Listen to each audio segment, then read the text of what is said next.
Hello, today I'm going to be showing you guys two different cookie recipes that are gluten-free and vegan and perfect for the holidays. The first one I'm making is a raspberry jam thumbprint cookie, and it starts off with a 1/4 cup of olive oil,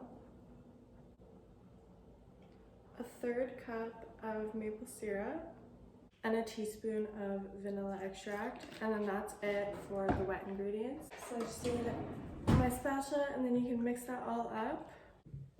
Actually, I should also preheat my oven.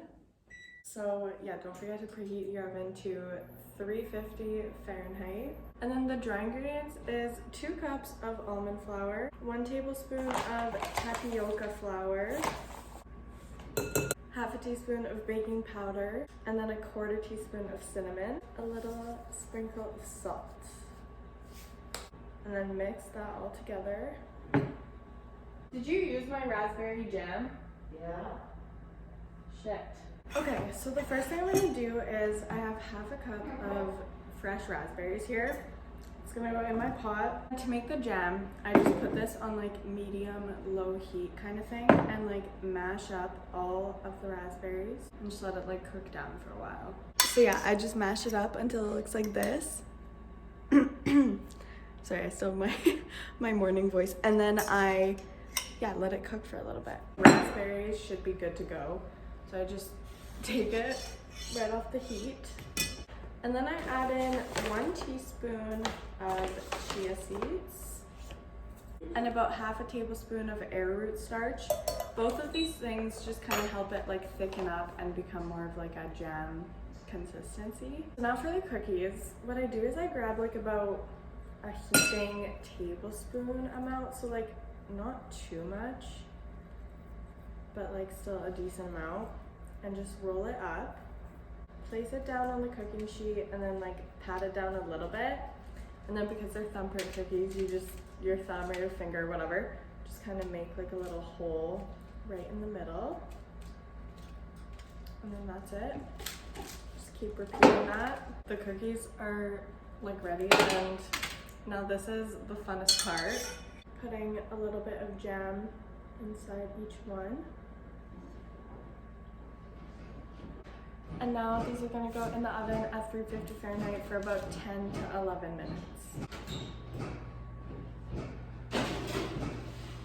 And it's okay if you have extra jam, I usually always do, so you can just store it in a little container in the fridge and use it on like toast or whatever you want.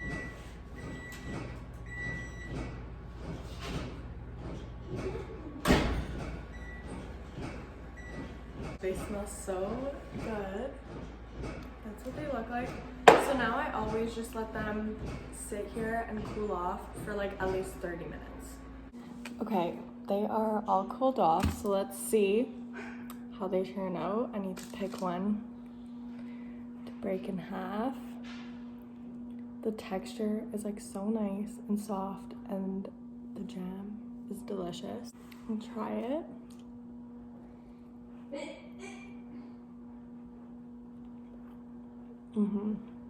So good. Oh my gosh. Okay, now we're on to cookie number 2. I like to just get all of my like ingredients and everything prepped because I feel like it makes things way easier. But first I need to make my flax egg just so that I can like sit for a little bit. So I have 1 tablespoon of flaxseed, and then I need water, and then 3 tablespoons of water. Right now it just is kind of like liquidy, but if you let it sit for about 10 minutes, it'll thicken up and become like gel almost. Also for this recipe, I like to use my mixer just because I find that it like makes things way easier. But you can also use a hand mixer for this. So starting off with a 1/4 cup of almond butter, 1/4 cup of avocado oil, a 1/4 cup of molasses.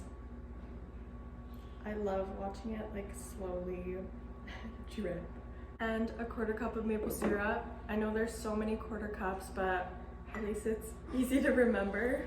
Then we've got a 1/3 cup of coconut sugar, a sprinkle of salt, 1 teaspoon of vanilla extract. I always eyeball the teaspoon, I don't know why. and your flax egg, which I'll show you. It like, wait, can you even see? It kind of like thickened up. So yeah, that can just go in there. And then mix. Okay, and then it makes like this beautiful, oh, can you even see? Makes like this super nice, like almost caramel glaze. That's what you want. Gotta get all my dry ingredients. 1 cup of oat flour. Just measure out 1 cup of gluten-free rolled oats or whatever kind of oats you have.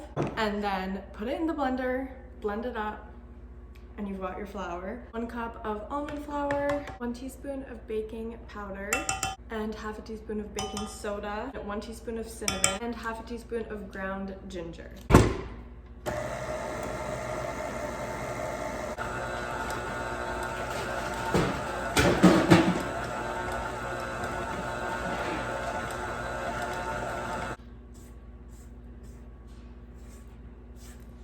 Okay, there's your dough. I'm so excited. Then to shape the cookies, I just grab like a regular spoon and then kind of like fill it up and just place it on the baking sheet.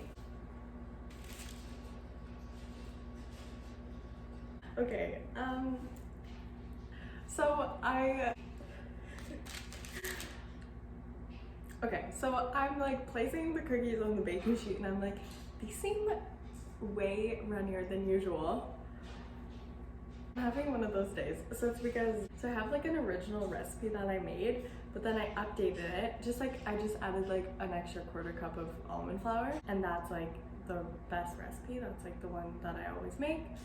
But I, for some reason, made the like first one that I made, which has less flour, which is why these cookies are like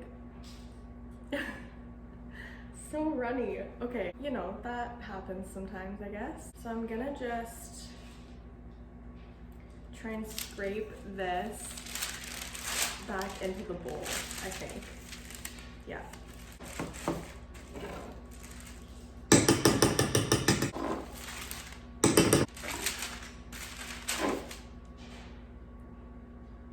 Well, at least I realized what I did before it was too late. So I'm gonna throw this out and start again. Okay, so the recipe is exactly the same, but before when I said 1 cup of almond flour, it's actually 1 1/4 cup of almond flour. But I'll have all the measurements written out in the description. Okay, there we go. That is way better. Time for round 2.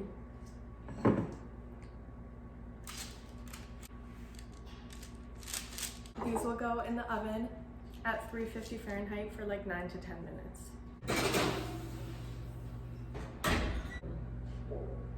Like crazy. Okay, so this batch, let's go like this. Okay, this batch, they always like flatten out a lot. This batch came out a little bit crazy, but it's okay. I'm gonna let them just cool off. Same thing for like 30 minutes or whatever. And then I'll like kind of cut them up and split them up, but they smell delicious, so I'm really excited to try one. They're cooled off. It's time to do some surgery on these cookies.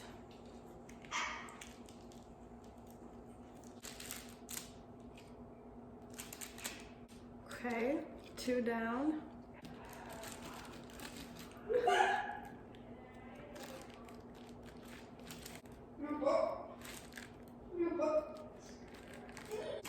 I broke 2 in the process, but other than that, the cookies are separated.